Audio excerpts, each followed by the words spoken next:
There we go. So, good morning, everybody. I am Jen Fink. I don't know why my normal background is not showing, but I'm not going to fight with technical stuff anymore this morning. This is my LinkedIn connection, Erica. She is an art therapist, and we thought we'd do a little caregiver art therapy and chat session this morning. So, thank you for joining me, Yes, Erica. I can hear you now. I'm just grabbing the apron. Perfect. Okay, I will sit here.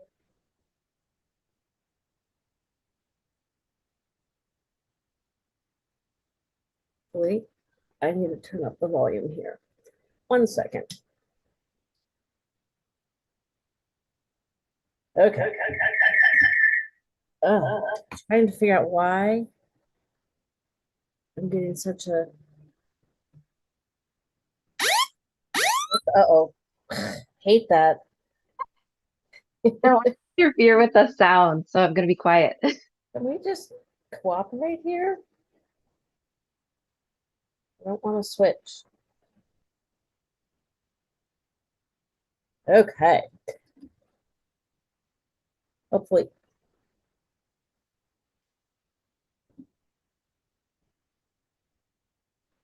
Recording in progress. I want to reclaim my post. Let's see if that gets better. I'm going to add mine too.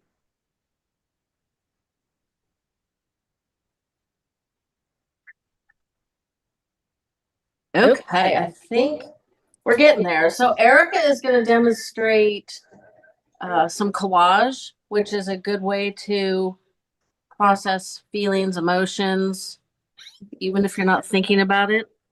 Hate that. Interfere with the sound, so I'm going to be quiet. It's almost like it's feeding back. You hear that? Yeah, I don't know. It's like I try to turn off one. Wait a second. Let's see if that's better. Okay. Since the delay on YouTube is weird too, so. Are you getting feedback still? I am not. It's almost like a delay of my voice. I have that happen sometimes with certain recordings. Sometimes it just does that. Yeah. It should be fine. I'm gonna also join in from my phone so they can see. Collage, which is a good way to process feelings, emotions, even if you're not thinking about it. Recording in progress. Looks like it's feeding back. You hear that? Yeah. It's like I try to turn off one.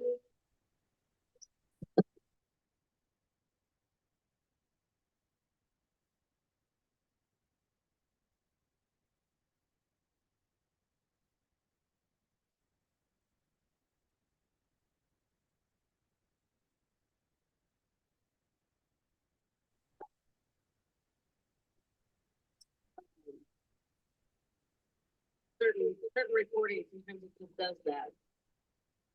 Oh, that's the problem. Be fine. I'm gonna also join in from my phone. Okay, I think I figured out the feedback problem. Okay. Now if we can just get the camera to turn the right way. There we go. Yep, and I've got mine, so now they can see both at the same time. That's what I was trying to do. Okay. Thank you, everyone. Goodness gracious. Mine is still sideways. Maybe. I shouldn't look at YouTube. I should look at the camera, the zoom winning. Oh, goodness gracious. There is definitely a delay. Okay. So for anybody that's putting up with us in YouTube, I'm going to have Erica introduce herself, and then I'll introduce myself again a little bit, and we'll just dive into what we're doing and explain how art it's really good for your brain. It is good for processing emotions. So Take it away, Erica. Um, I, do I sound okay on your end? yes. Okay. Yeah, I'm like hearing this feedback, but that's okay as long as it's good.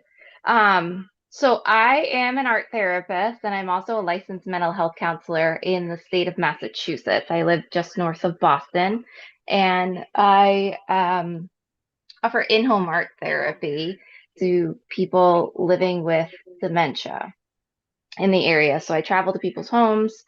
It's very individualized and I love the work that I do. I also speak about the work that I do. In a few weeks, I will be at the American Art Therapy Conference with one of my colleagues, and we'll be speaking about art therapy and dementia. And then in 2 weeks, I'll actually be in New York City with a music therapist, art therapist, dance therapist, and a dance artist. And we'll be talking at the United Nations General Assembly about our work, which will be really great through NYU. And that's just a little bit about me. I love making art. Today I'm going to be doing collage because that is what I find the most joy in. And I also feel it's most accessible for me. So if I don't have a lot of time, all I need is just a little bit of color, some scissors, and glue. It can just make art very accessible. And so that's what I'm going to be doing today. And as Jennifer and I are just talking, we'll be talking about the benefits of doing this, kind of like also give you some insight into like what's going into my mind as I'm creating.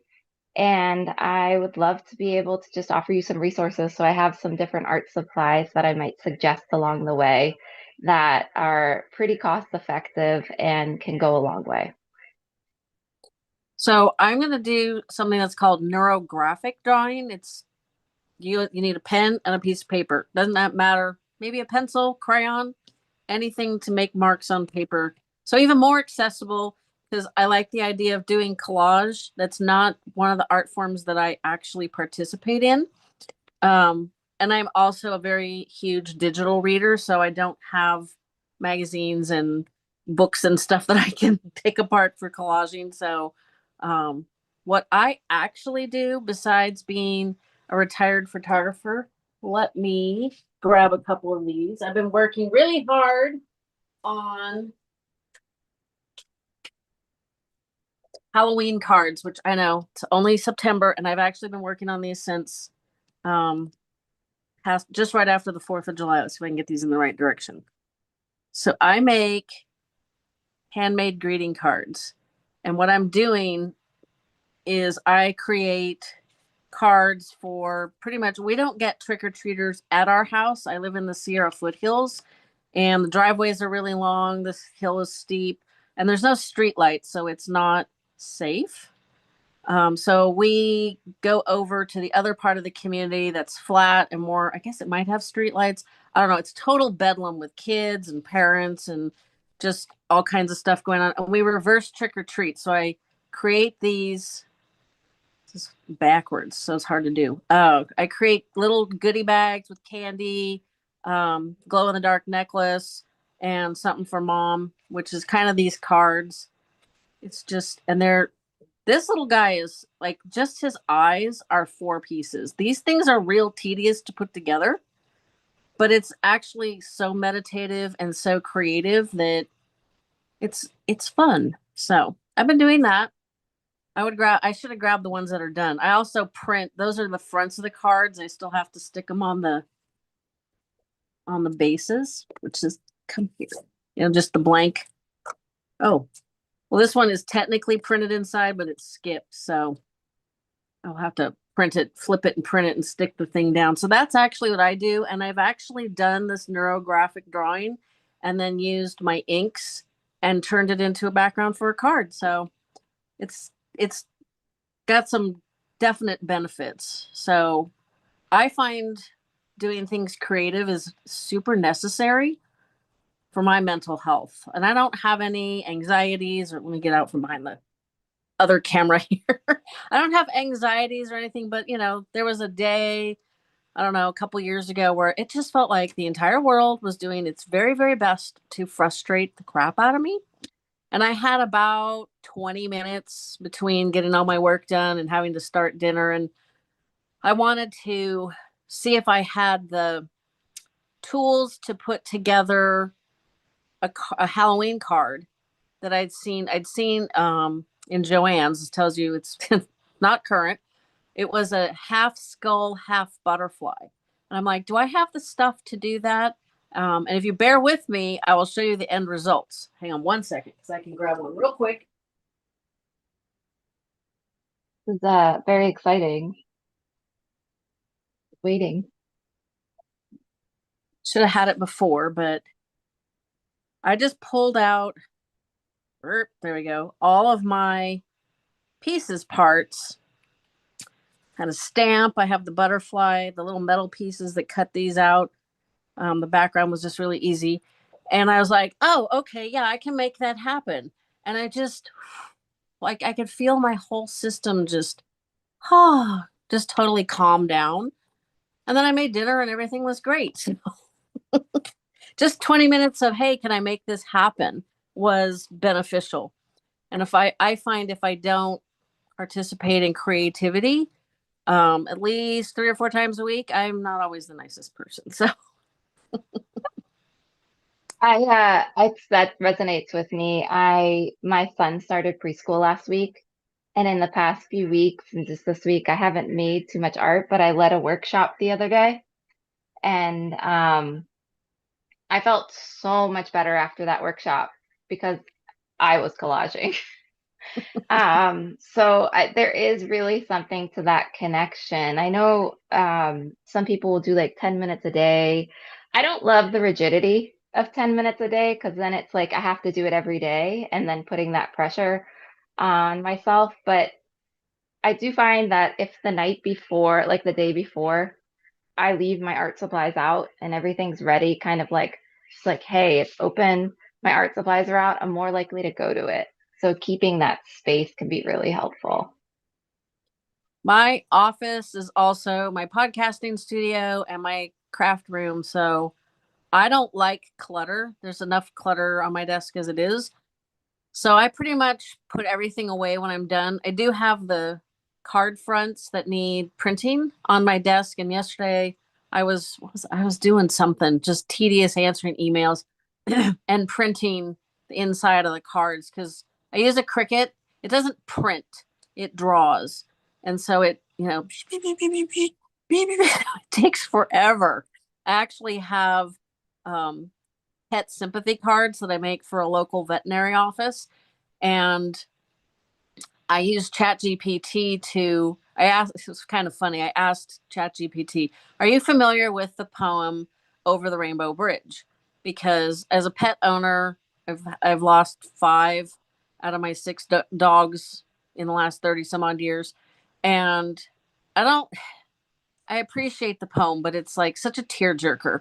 I'm like, I want to do something that's related to that for these pet sympathy cards. And of course, he goes, of course, I'm familiar with the Over the Rainbow Bridge, blah, and then it gives me like a little synopsis of the poem. Yes, yes, yes. I know what that is.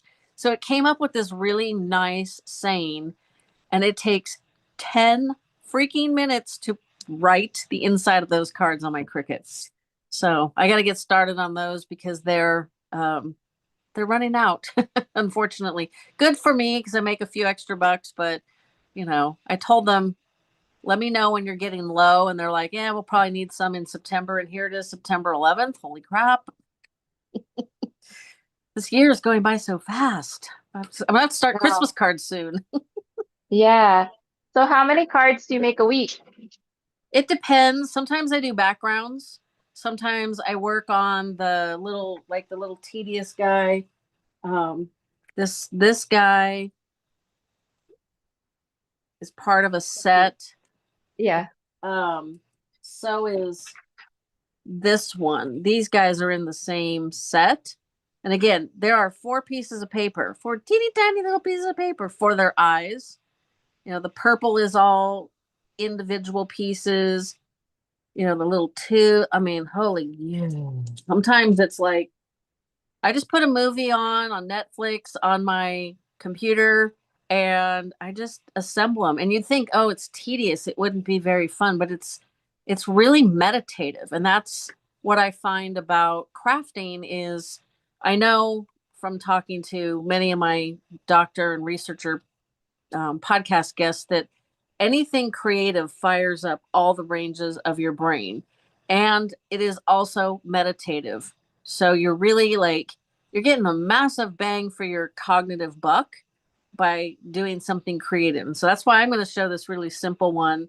Um, Looks like Erica's got watercolors, and what else you got there? So I've got watercolors, I've got a National Geographic.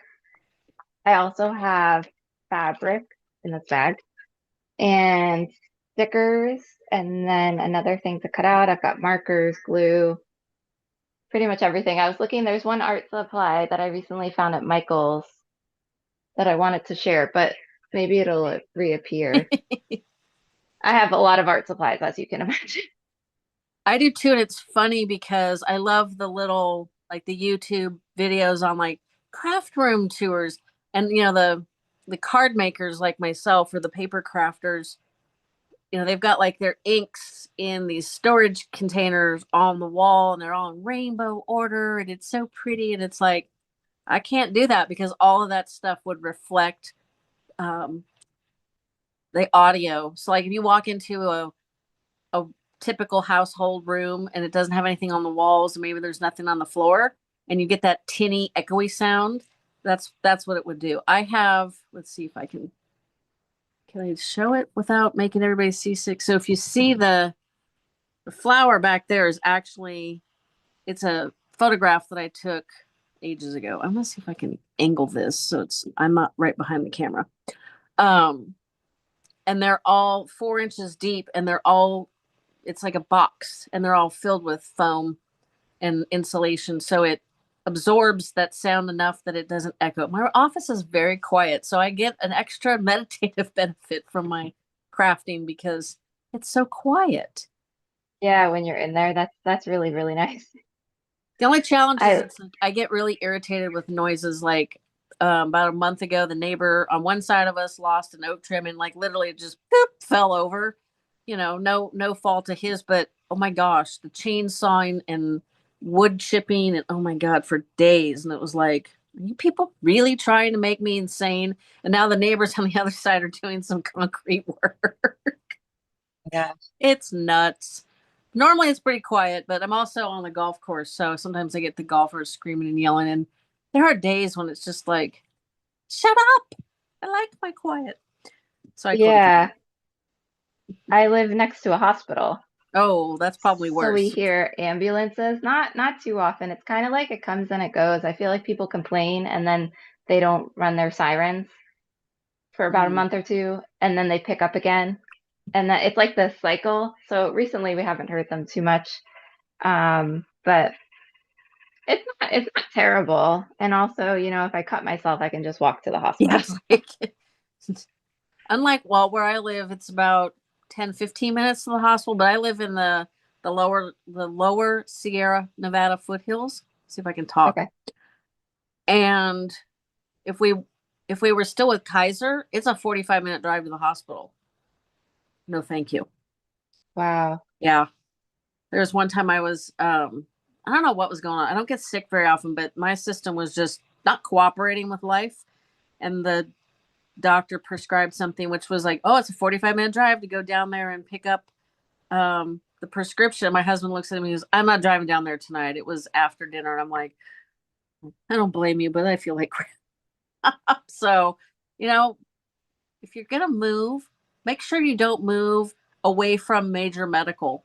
Not that we want to contemplate needing that, but um, you know, I had a Alzheimer's Association friend who lived, I don't know if anybody is familiar with Discovery Bay, California, but it's beautiful. But it's like in the middle of nowhere.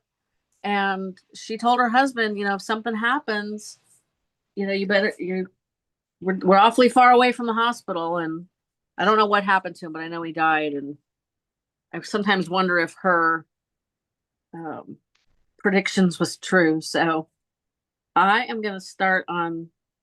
I was explaining this to my neighbor. She was headed to work. She gets to take a golf cart to work, so that's pretty cool. She works in Oh, our, we that's have a really very cool. large gated community. And so she works in our admin office. And I was telling her about neurographic drawing, and she was really interested in it because I told her it's really good for people that have anxiety.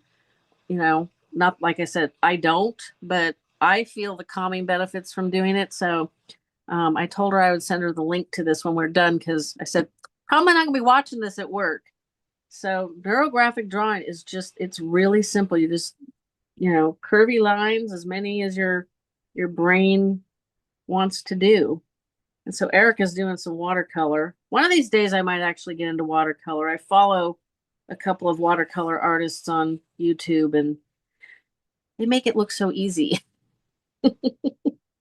So you don't have a watercolor set or anything? I do have well, I have like the Crayola one with the pans, but I do have some tube ones. I took a class years ago, and I had some success, but now the one of the creators that I follow did the same technique, and I'm like, I think I see what I was doing wrong. It's just one of those, sometimes you have to, like, somebody else has to explain the same thing before you're like, oh, I get it now.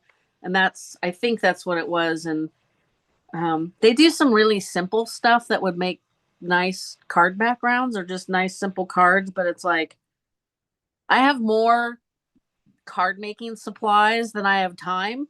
And they come out with new stuff every month, and it's like, oh, that's really cute. Probably have something similar, or I can use the Cricut to cut things out. Somebody came out with really cute little monster dies. So die is a metal piece that you run through a machine that puts a tremendous amount of pressure on it, and it cuts the paper. It'll cut through some fabrics and stuff too, which I haven't tried. Well, I've done it once. And I was like, oh, I really like those. And I make all these Halloween cards. I'm like, I have Halloween stuff I haven't hardly used. So we're not going to buy that. But I was so enamored with the little cute monsters that I just finally did it with the Cricut. So I'm like, okay, there is a difference between these are cut out with the metal pieces. So there's more details, and they're slightly beveled. So they're just a little bit nicer. But, if you're passing out Halloween cards to 200 kids in the neighborhood, I don't think they're analyzing the card that much. Yeah, yeah. I bet they're just there for the candy. Yeah, and they seem to like the cards. They don't look at me like I'm some complete weirdo. So I don't know. Yeah, Maybe yeah, I yeah. might be getting dissed on TikTok or something, but moms like it. So and it's fun. It's one of the things that I do. It keeps me out of trouble. There's not a lot of shopping nearby, so every time I think about shopping, it's a 45-minute drive. So I'm like, yeah, whatever. I'll just make cards. That's pretty good though. Saves Mhm. money, right? Definitely. Dripping on my paper. So one of the things you're going to do once you finally get as many lines as you think looks good is you're going to go into these little V's and round them off. This might require some glasses. Oh, I can see that a little better. You just kind of soften all those little V's into U's.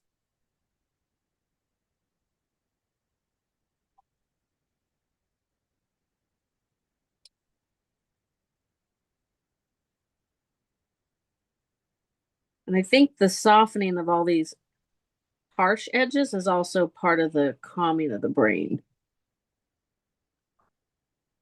Yeah, when I've done neurographic art before, um, or maybe I found this like blog about it or something. I don't know. It said you can also ask a question. And then when you're drawing your lines, you just keep thinking of the question.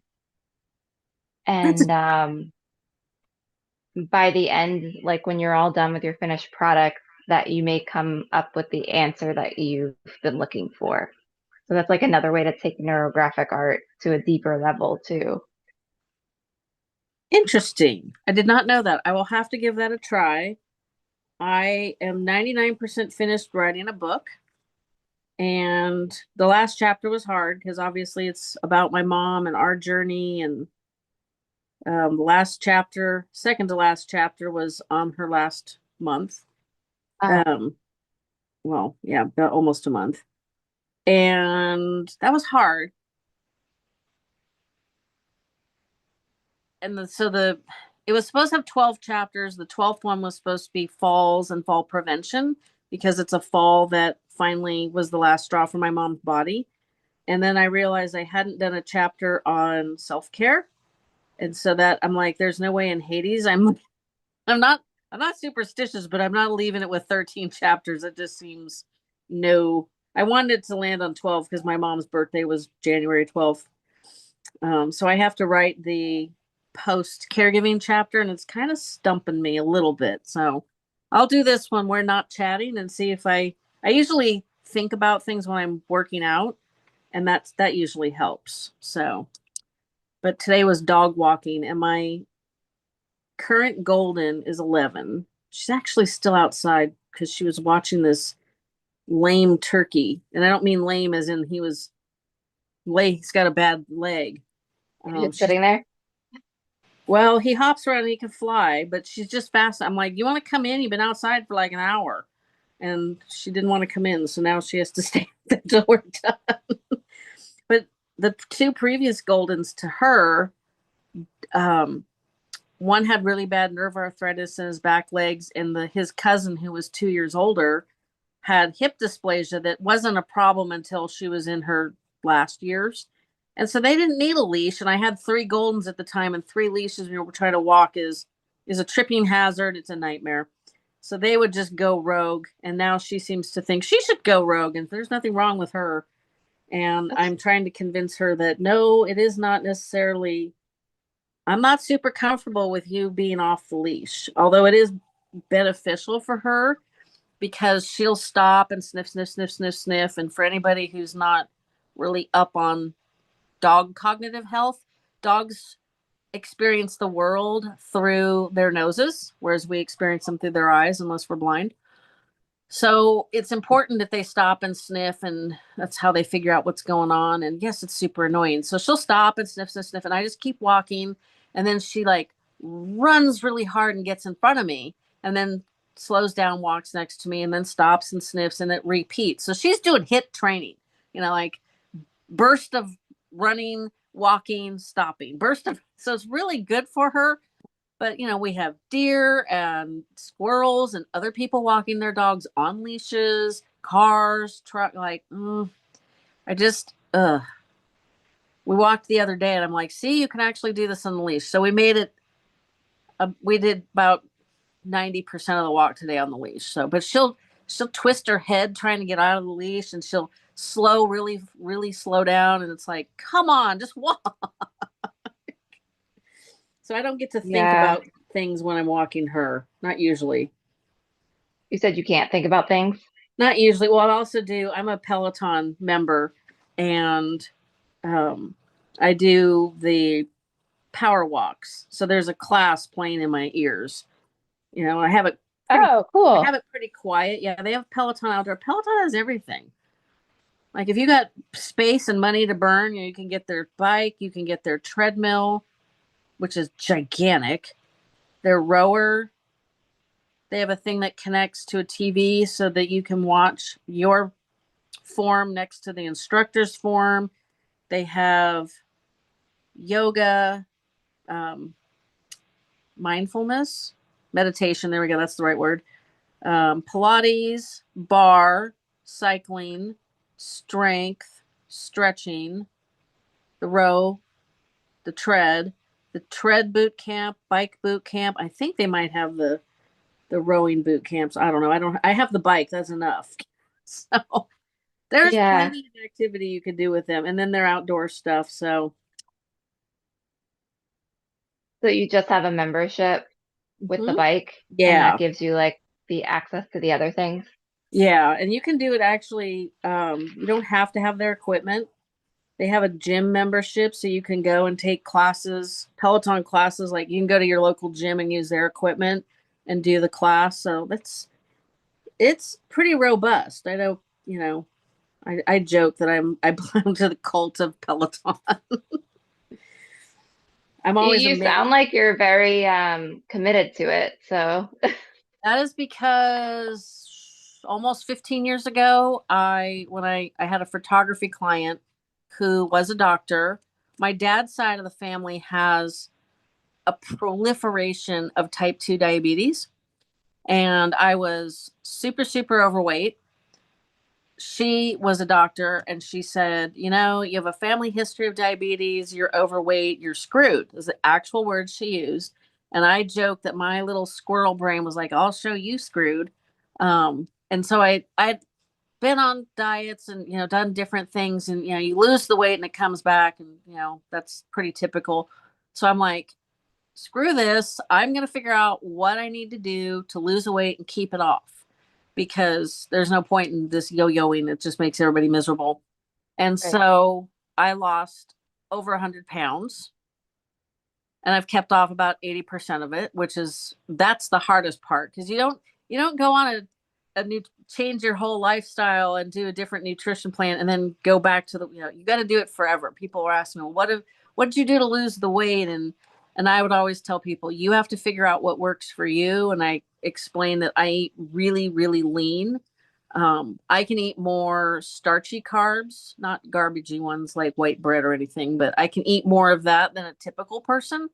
But I can walk past a marbled steak and my body's like, yep, we'll store that for the famine we know is coming.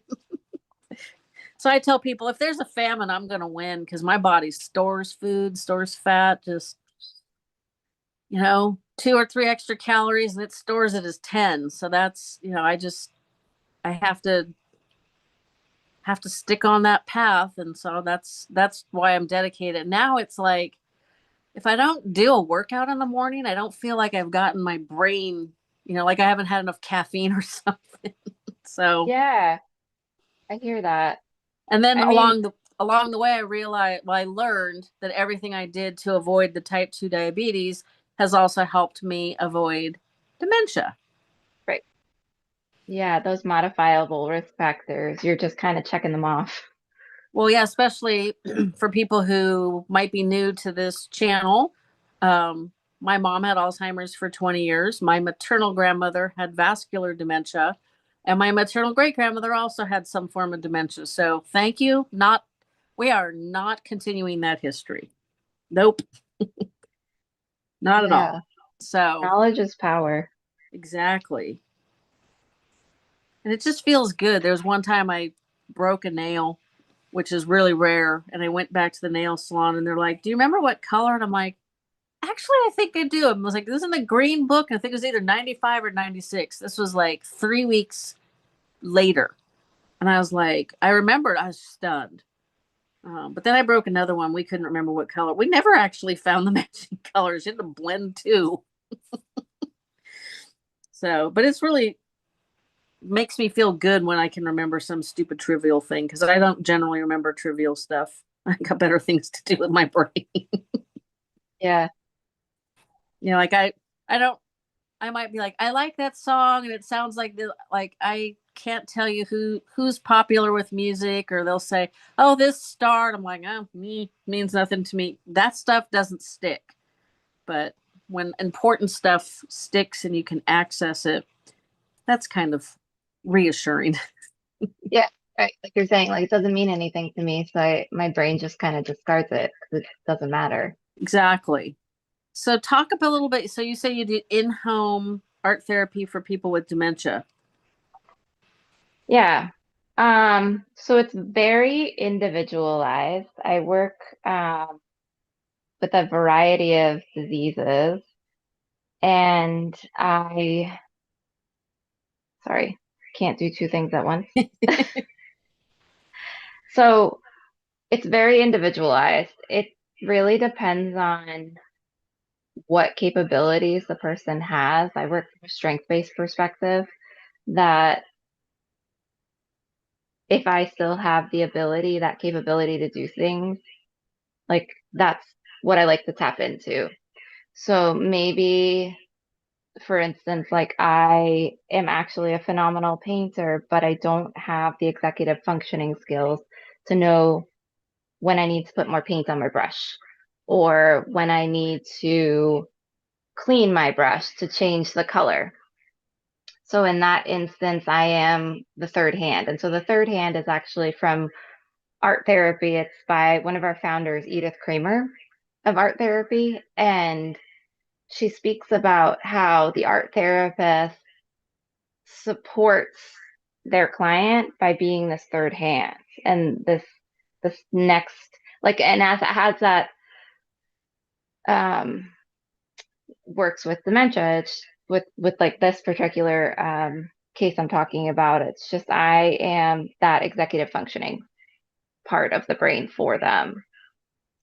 For other people, it could be totally different. It could just be that the arts are a great way to express themselves and they need more or less structure. They need something adapted so that they can then do it on their own, or um, they wouldn't otherwise participate in the arts without me coming with my bags and boxes of supplies.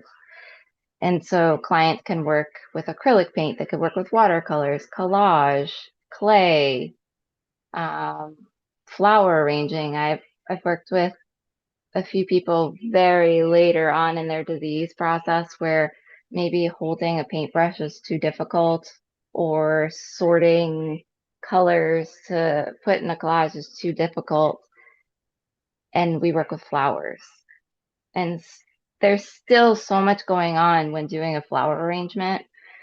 The brain is looking at the flowers, deciding which flower should go next, where should it go, and it might be less about talking and more about me holding the vase so that they can move the flowers around from that intuitive piece inside of them. So that Tipo Stowe talks about like the autonomic movement and the like. So it's that piece where it's just like, I'm going to automatically do this. I don't have to think about it. It's a feeling, like that flower is giving me a feeling. So like, I need that. And I'm going to take that. And that also, a lot of my work gives people back control because they're generally moderate to later stage and everything is either done for them because it's perceived that they're not capable, or the caregiver might have this feeling of like, I have to do everything. They can't do anything anymore when really they can. Like I have worked with people who um like scissors, like cutting. Most people would be like, no, no sharps, no Yeah. scissors. But in a safe space, scissors can be a great option for someone. You're working on your the movement of your hand. Like there's strength functioning in cutting. There's hand-eye coordination in cutting. And so I often lean on like the OT perspective, like using skills. If I don't use it, I'm going to lose it. And a lot of my clients will stay for a really, really long time, like years, which is really nice because the family see the benefit for the person. But I also think that it's prolonging their life Probably. My because they're mom always using, worried about doing it wrong. So frustrating. She was super creative. She sewed. I mean, she made all my bridesmaids' dresses, my flower girl dresses, the cummerbunds and the bow ties for the groomsmen. I mean, she was accomplished. And she also did, I think she did oil paint. I can't remember what kind of painting it was. Pretty sure it was oil. She did woodworking in the earlier stages of her disease. I don't think we knew that she was sick at that point. Um, I have a wooden sleigh, so it's a miniature sleigh. It's probably about 3 feet long and 2.5 feet wide. My maternal grandfather built it for her for our photography studio. Excuse me. And she painted it. And it's like the only thing I wanted from their house when my dad died and my mom moved to memory care. So I tried to do all the simple things. And there was just one day we were in the memory care and they were going to do the group coloring. And I told her, I said, I have started coloring because it is so relaxing. I'm actually part of a group called Cocktails and Coloring here in my community. I don't drink, so I'm just I'm like the chit chat and coloring like we're doing now. And she had a really hard time deciphering what was inside and what was outside the lines, which that I understood, but everything else I tried with her was just was a fight. Never worked, and I never could understand why. She would do some stuff with other people, not with me. And she thought of me as her best friend, so I never figured out what that was about. Yeah, it's always hard to know what, what's the right way to access someone, or maybe, just being happy that knowing that like other people could access that part of her. Which is also hard because as her daughter, you want to have that experience with her. Hmm. Um, so that's like that challenging part, but I'm glad to hear that even someone was able to get her to use those skills. I have found that when I've been matched with people that have a very strong art background, whether they were an artist or they just did art as a hobby their whole life, that they often have this memory of what it should look like and how the tools should be used, that they don't want to do that anymore because they're aware that they can't do it that way. And it might be introducing a different art supply for that person. I've had that experience with someone who was a painter, and we ended up having a lot of success with charcoal, just a totally different art supply. And for that person, it was really beneficial. And honestly, what often amazes me is that if somebody sticks with an art supply, their skill set gets better, their drawings get better, their compositions get better, which goes against the narrative that there's decline. It's like, what's going on in that person's brain? Like, I would love to do research on this just to like hook somebody's head up and just like follow them and be like, okay, where are we making connections in the brain? Like something is clicking. Yeah, that's Um, interesting. Maybe it's because it's firing up all so it's like it's using more of the brain. I don't know. I talk a lot about how if I was half my age and had twice the science aptitude, I would so go into brain research because it is so fascinating. Like science, space is really cool and interesting. I think the brain trumps space anytime. yeah, I agree with you. And also like our brains are here. They're That's true. they're here and we don't have to go very far for them. That is true. I've read this an article from the guy that has the Neuralink that Elon Musk does. I don't well, he kind of figures he was kind of locked in, like he couldn't really communicate and couldn't really do a lot, and he he figured it can't get any worse, so what the heck. Um and that was an interesting article to read because I'm not at the point where I'm ready to let somebody put a probe or whatever in my brain or a chip or whatever it is, whatever I'm almost 59, so I remember when computers were ran on cassette tapes. Yeah. So I'm not too sure about. I'm a pretty not early adopter of technology, but I'm a sooner. What's the right word? I've been using AI for a couple of years, which blows my mind. One of the things I do, I think I mentioned, is Chat GPT helps me come up with sayings for the inside of the cards. And I actually use it when I'm planning the weekly meals. That's And cool. I'll have it pair, like, okay, here's what, we're going to do, these 5 things. Give me some unique side dishes. And it's all in one conversation. And now like one time I was like, I like variety, and I'm at the point where nothing sounds good. I eat a lot of vegetarian meals. Between 50% and 75% of my meals are vegetarian. And I was like, I don't want beef. I don't want chicken. I don't want friggin' lentils. want any of it. I need a pill that makes me feel full and gives me all the nutrients because I'm not interested in, nothing sounded good. So it came, and of course it's so empathetic and totally understanding. And it came up with some new things to try. Now I have to remind it I don't like chickpeas, and my husband really prefers meat, so I try to avoid tofu because I'm not ready to dive into a lot of that. I decided to do squiggly neurographics here. Probably have Yeah. fewer, there's still points there. That's interesting. But I figured, what the heck? One of the things you can do, since I used a Sharpie, you could go in and watercolor on this. I have inks that I can color and cut it up into this size, so a fourth of a sheet. And this kind of looks a little, if I used green or the Halloween colors, kind of looks like a spider web. Once I fix some of these lines, they're really thick, so that's why I thought I'd try something different here. Just experimenting is fun. If you Okay, don't, you have two different pictures. I'm like looking down and then up, right? yes, Yeah, yeah, yeah. No, yeah. no, no, So you're drawing. yeah, so I finished this one for the most part. Yeah. I was saying that you can watercolor over this because I used a Sharpie, which is permanent.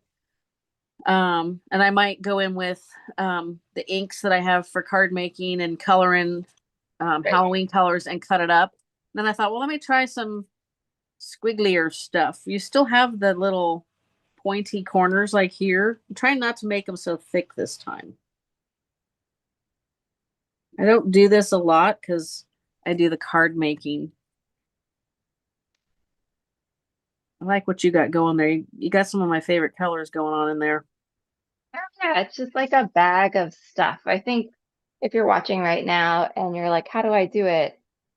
You can use things from around your house. So tissue paper, you just save it from when you get a gift bag and it has tissue paper in it. Um, it doesn't have to be like I'm setting out to do something. I often don't set out with intention and I let whatever I'm interested in kind of speak to me. This book, I love these sticker books.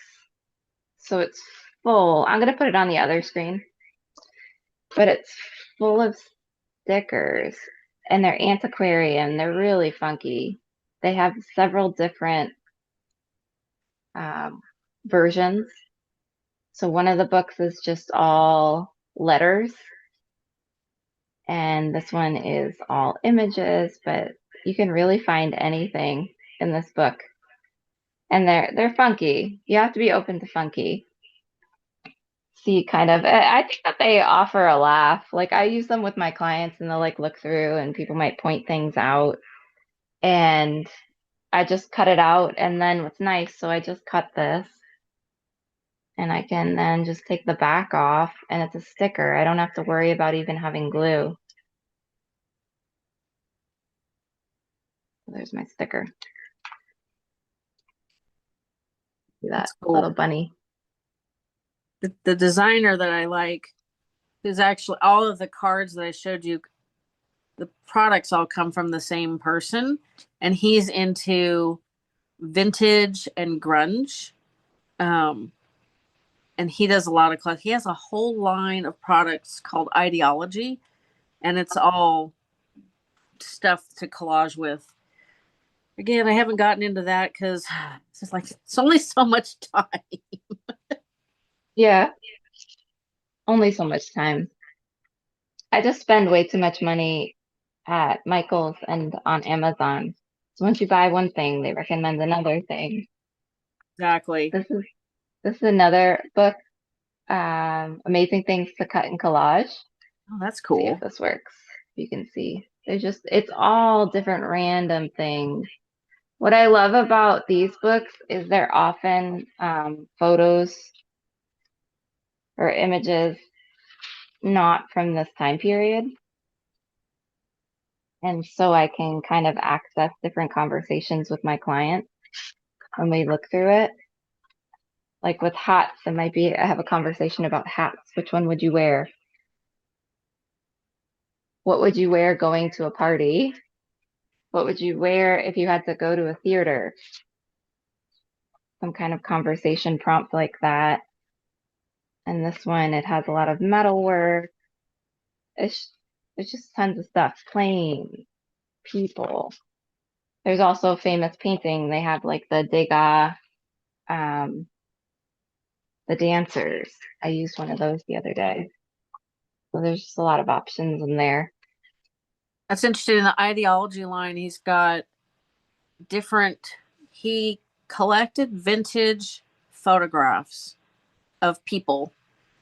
So they're all like black and white, or mostly they're sepia tone. So for the non-photographer people, sepia tone is the brown tone pictures, so the brown and white.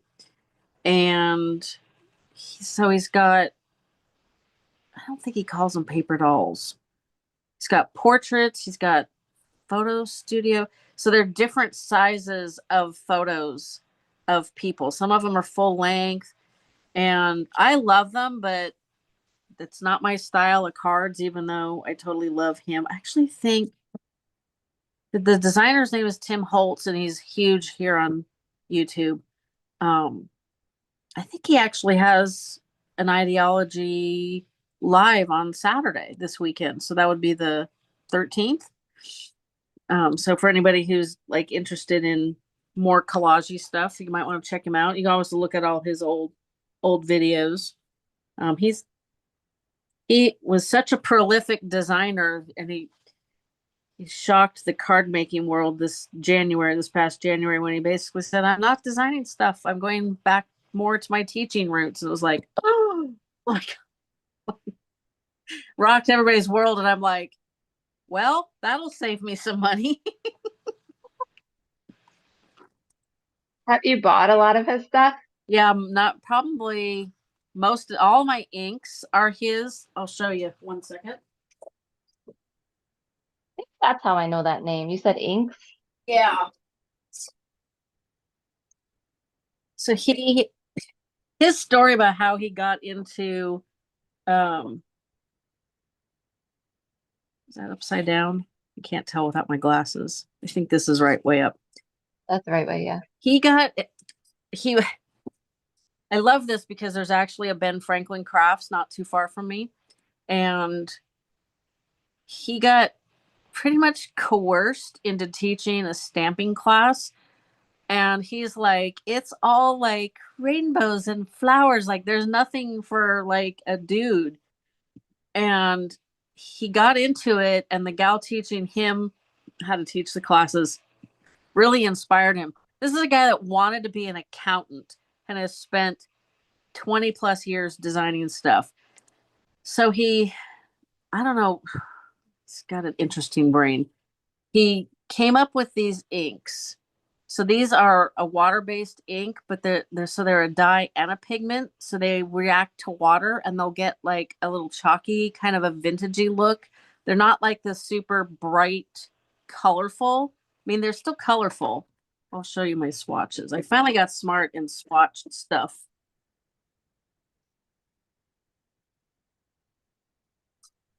So if I'll hold these up, you can see like, where is that one that I just had? So this is, come on, cooperate. So this is the ink I was showing you. It's called aged mahogany. And you can see it's kind of like, it's got a vintage feel. They all kind of do. This is fired brick. I His favorite colors are down here. His favorite color is, you can see this one. I get it in the, you see this little stripe of gray. That's because I put too much water. It got wet. So his favorite color, that's gathered twigs. No, he likes, where is it? Walnut State is his favorite. Maybe I don't, this one's vintage photo. They're really cool. Very, very cool. But he kind of shocked the world when he came out with Kitsch Flamingo, because he is totally not a pink guy. Like, this is my favorite color, as you might be able to tell. So it's, he has designed, I think, over 5,000 products, but he came up with these inks and he has challenged the chemist at Ranger Ink on all kinds of stuff.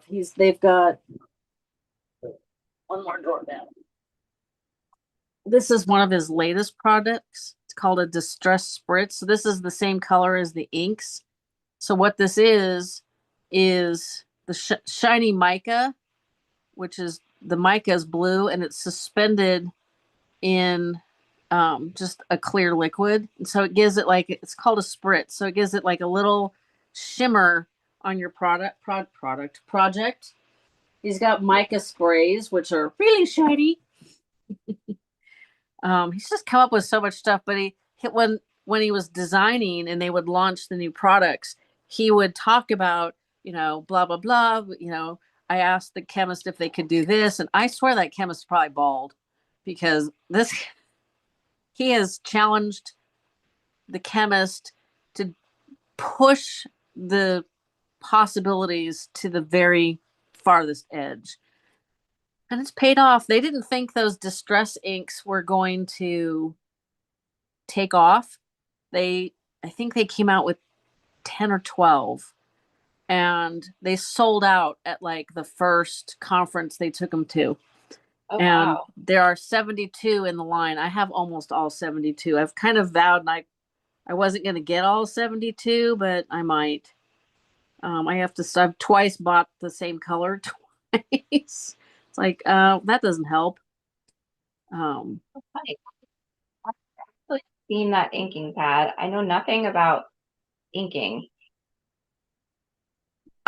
So in January of 2020, let me back up a step. So we lived in a different town, lived on a golf course. September 2019, they closed the golf course, and my husband's a real estate broker. We were walking the dogs in October of 2019, and he's like,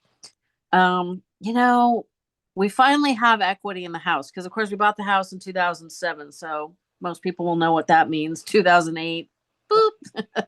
So we finally have equity. I don't want to be in our 60s and the golf course looking like crap and not have, be upside down in this house again. And it was huge. It was 3,400 square feet. My studio was attached to it. It was just the two of us and the dogs. It was a interest only loan. Like, we're never going to pay this off, and it was expensive. So he's like, we should sell this house and rent for a year or two, figure out what we want to do, and go from there. And I'm like, yeah, that makes perfectly good sense. Except what will happen. I said, one of two things will happen. Mom will die, or Nana will die. Nana was my paternal grandmother who died after my mom. So he's like, well, just think about it. And I'm like, this house is single story, wide hallways. If somebody ended up with a walker, one of us ended up with a walker or a wheelchair, all we'd have to do is take out the carpet. A lot of it was tile. Tile was a nightmare. Like, the people that bought our house actually put flooring over the tile, which I didn't know you could do, because that was a smart move. But because that tile was just horrible to try to keep clean. So it was a really good house for aging in place, except for the mortgage was like a noose around your neck. Christmas Eve, a friend of mine who was in the cycling club I was in passed away. And I'm looking around the house on Christmas Day, and I'm like, it's just freaking house. It's 12 years old. It's going to need painting. We put the backyard in stages, and the irrigation doesn't always work so well. And really the only way to fix that is rip it all out, start over. I don't got money for any of this stuff. F it, it's just a house. We moved at the end of January 2020. Had no idea what was coming. We all know what happened in 2020. And guess what? My mom died March 31st, 2020. And, could have paid a big chunk to the house. It still wouldn't have been the best financial move to keep it because it was still expensive and too big. And then April of 21, my paternal grandmother died. So I was right. We downsized our house, and both of those ladies passed away. One of our dogs passed away in between the two of them. So it Oh, was nice to have a rental during the pandemic that we just gave back to the landlord and moved away.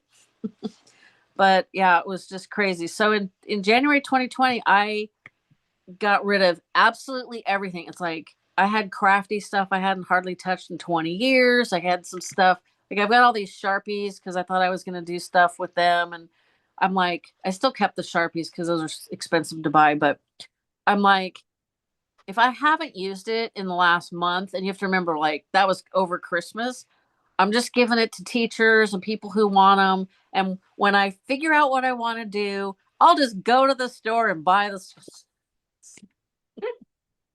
Well, that didn't work. So one day I'm scrolling on Instagram and I see the machine. They generally call an embossing and die cutting machine.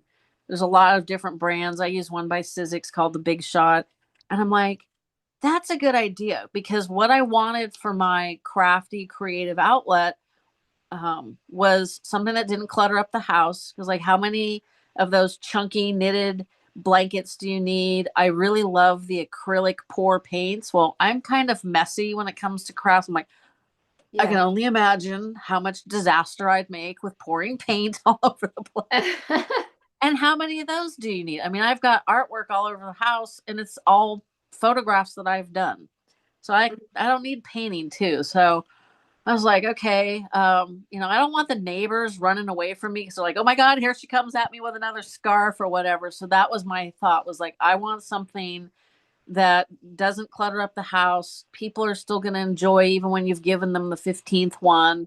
Um, and then I saw this machine. I'm like, oh, card making. That's it. And I had the machine and I had the stuff that I don't know how well this is going to show up on the back. So they have folders that you can see this is raised. So this is an embossed background. My anniversary was this week, and this is a cascading hearts. It's upside down, I think. Cascading hearts. I'm like, oh, I'll use that. But what I ended up putting on the front, I was like, I can't get this stuff lined up on this bumpy background. That's why it's sitting on my desk. I had those, but I didn't have the stuff that made, like this part, the butterfly. And then I saw a video with Tim Holtz, and I'm like, oh, that's what I need those things. Eh, And, I sell some of the cards. It's fun to make 200, a little tedious, Halloween cards for the kids in my neighborhood. Um, that I've made a couple of retirement cards, personalized, like super personalized birthday cards. One of the guys that works for my husband is a big reader. So I cut out a book and then I stamped the page so it looked like there was text on it. Like I said, ChatGPT helped me come up with, an inside saying that made sense. And so that people just love them. And I love making them and giving them away and selling them. So, I achieved my goal. I could spend probably $100 a month on this stuff because unfortunately, the inflation and tariffs and stuff, the dies are made out of metal, and so they're getting really expensive. The yeah. stamps that Tim Holtz designs, they're made out of the red rubber, so those are really high. Like everything's really high quality, but like when you fall in love with multiple things, and it's like, well, crap, this 7 or 8 things is $200. Right. Yeah. I I haven't done it for a while, but I'm also part of, I created a card making group in my community.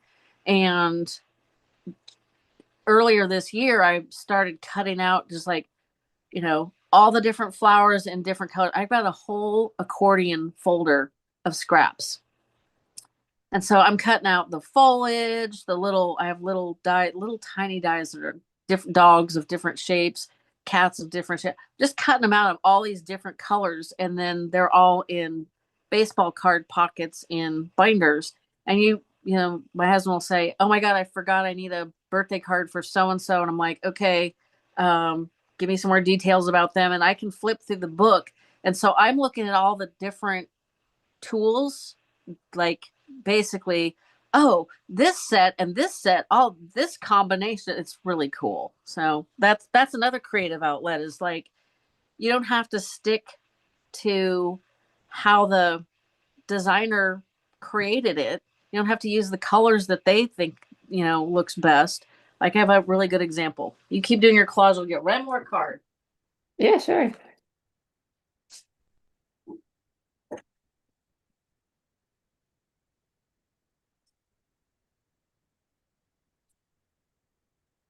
So I finally gave in and bought this die.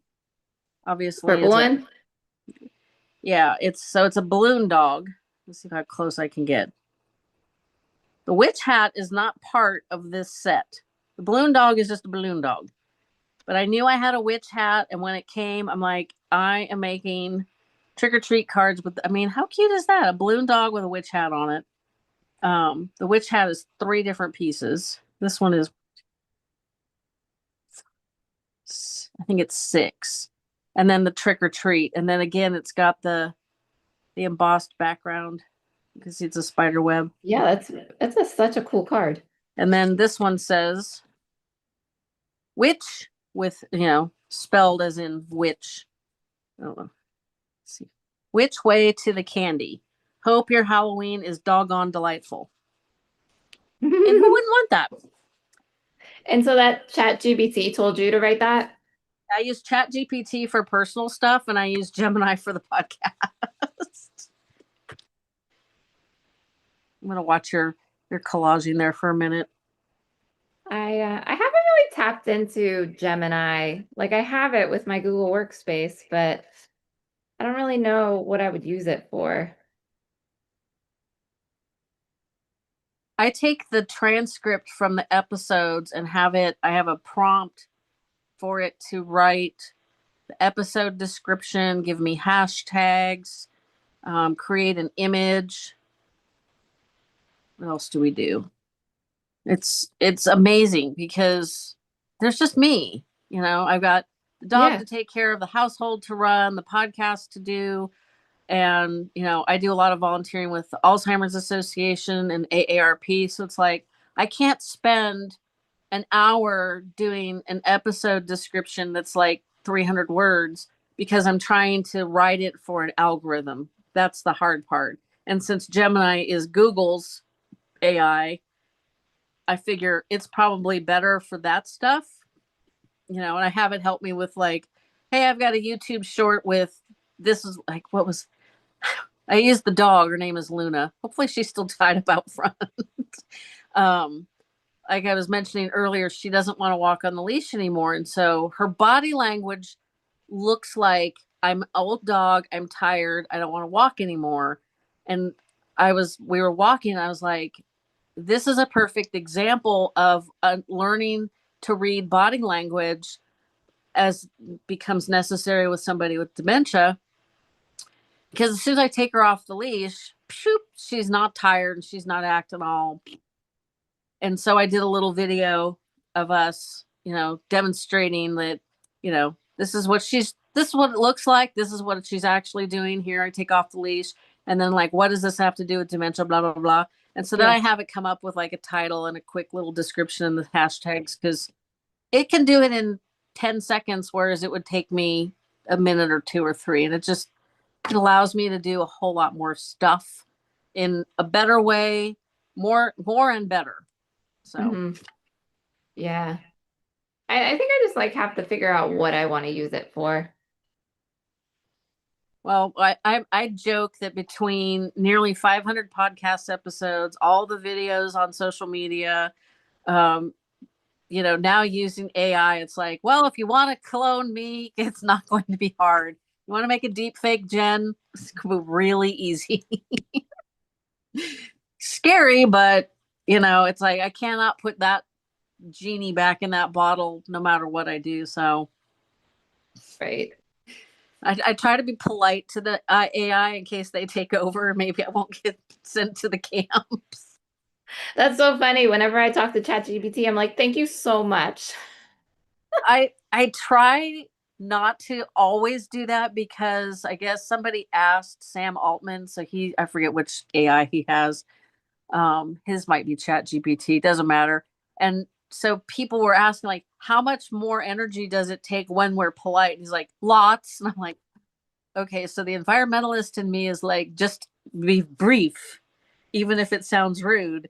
And then, like, the person my mother trained me to be is like, please generate blah, blah, blah, or can you? I'm conflicted. So sometimes it's brief, kind of curt prompts, and sometimes we have conversation. Sometimes I wonder, so I've found that some people find me through ChatGPT. Oh, Like that's when I do interesting. like my SEO evaluation, because I do a lot of SEO with my blog posts, and I use an application that tracks my website and all my SEO. And it'll say like a large chunk of people come from ChatGPT. So like you're talking about being polite. I'm like, well, if I'm really polite to ChatGPT, maybe they will tell people about me. Never know. I was doing I don't remember what it must have been episode description, because it will cite its sources. Like, I put in the whole transcript, so it doesn't always go looking for additional sources. Occasionally it will, and it'll cite it. And it cited an article that I was in. I was like, oh, that's wild. Oh, It wasn't wow. one I wrote, it was one I was quoted in. I was like, Yeah. that's crazy. Like, oh God, you can't get away from me. Yeah. I had somebody, so when somebody puts in an inquiry on my website, I ask, how did you find me? Like that's one of the required things to answer. And someone recently put ChatGPT. So I'm so curious, like what they Well, I know when ask. you do, like, I was just Googling something. Oh, I did not have the app that, oh, that's why I don't have my background. No, I don't know why I don't have my background showing. Something is not connected, but I had to download the app that puts in my virtual background with my logo so that you don't have to Mhm. see my office stuff. And I I just Googled the name of the company, because it's an app, but it's not. I don't know if it's in the App Store. And so the sponsored ad comes up, the sponsored links, and then the AI description, and then the unsponsored links. And I'm like, I don't have time to read the AI explanation for this app program that I've been using for 5 years, or is it 6? Yeah, 5 years. Um, Anytime, like, when you see most of my videos, you'll see a brick background with the promise garden flowers from the Alzheimer's walk and my logo. And it's an actual physical background, but it doesn't fit in this new office the way, it's like I didn't want to look at it. And so I just use it as digital now. But it's always a talking point, so it's kind of fun. But I don't know why it didn't show up today and I didn't have time. So that's probably how they're finding you, is it they Google something, maybe they Google your name, and then it comes up with your website, but it also comes up with like a description, and it's right there at the top. So like Google searches are kind of becoming less popular because you can get better answers if you go into Chat GPT or one of the other AI um, platforms and ask it a Right. question. It used to be harder to stream to YouTube from Zoom, that you had to go into YouTube and get these two different links and put those into Zoom. And I had all those in there and it still wouldn't stream. So I'm like, this is annoying. And I did a live stream last week. And so I'm like, okay, I better figure this out before we do this live stream. Because then I got one next week too.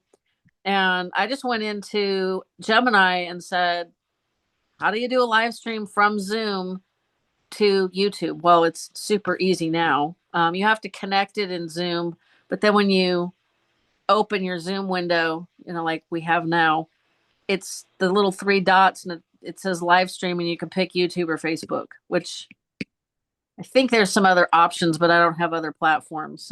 Yeah. So we've been doing this for about, oh my God, it's 12:17.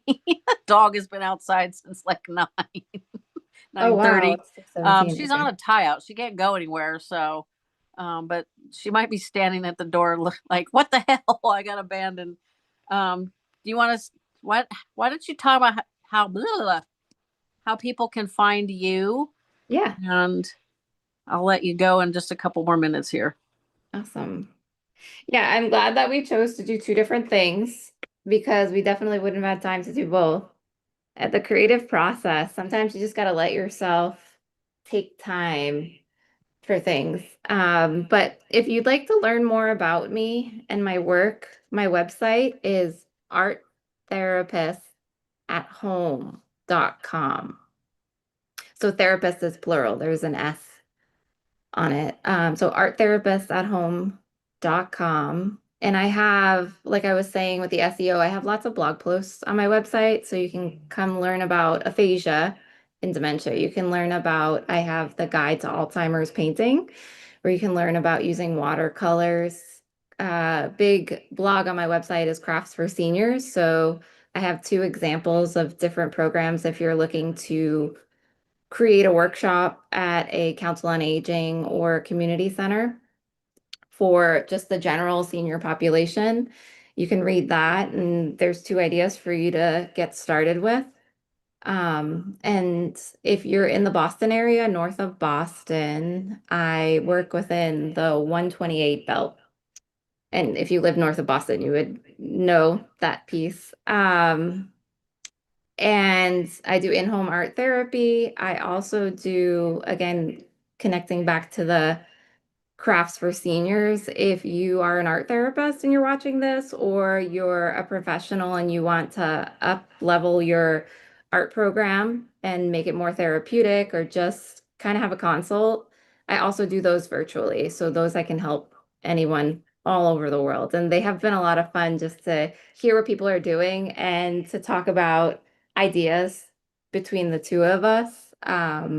It's helped me, and also I've got about 15 years of experience working with older adults as an art therapist. So That's awesome. I wish they'd had more of an art therapist at my mom's memory care, but they still did a good job with her. So despite her, she was pretty ornery with them.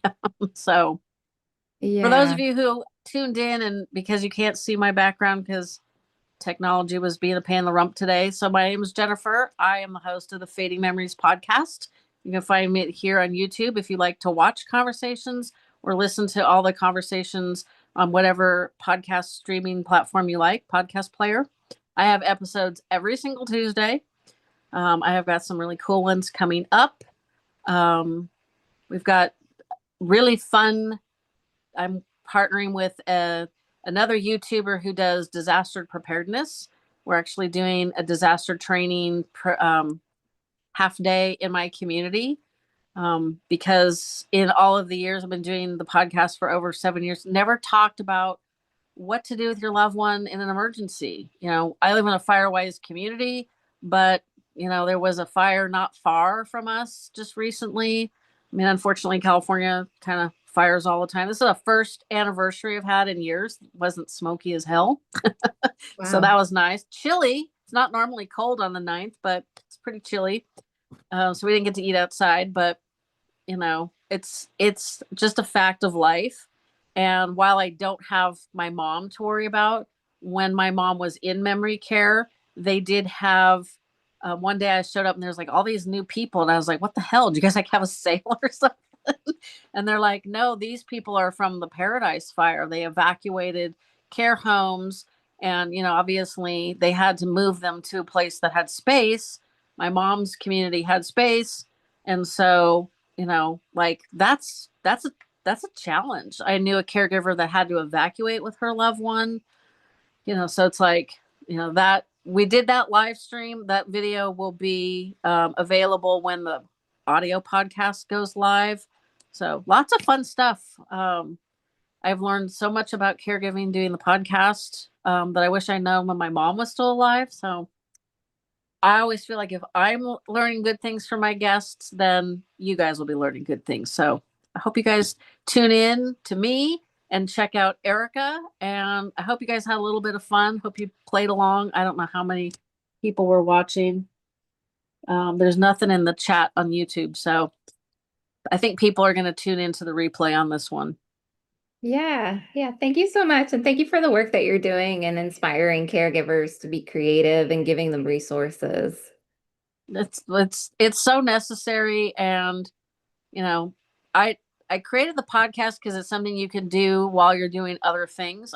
I'm a diehard podcast listener, and it's just, it's easier to learn from the community than it is to have to recreate the wheel yourself. So that's the whole reason for the show. Yeah. Well, I would love to do this again, so maybe I'll reach out. I don't know if we want to do it monthly or quarterly, but this was fun. Yeah, this was a lot of fun. And I thank you everyone for watching. Well, thank you, and thank you to the people that are going to watch the replay. I'm going to go fetch the dog out the front yard now. Good Hopefully the luck. I neighbors hope the don't dog's still there. I just wanted to show my art Oh, before I definitely. went off. Oh, that's so cool. I love it. I'll post pictures in the community tab of what I do with this stuff that I've been doing. Obviously, collaging's a little bit more detailed. This is something, the neurographic drawing, this is something you could do if you're sitting in the doctor's office with your loved one, or, just you need 5 minutes. It's something you can do really quick and then just pick it up again later. So it's a really good tool to like your brain when your brain is screaming that it needs a little bit of a break, because we know caregivers need breaks. Well, I want to thank Erica for joining me on this today, and anybody that tunes in now or in the future. And everybody have a great day. Bye. Bye.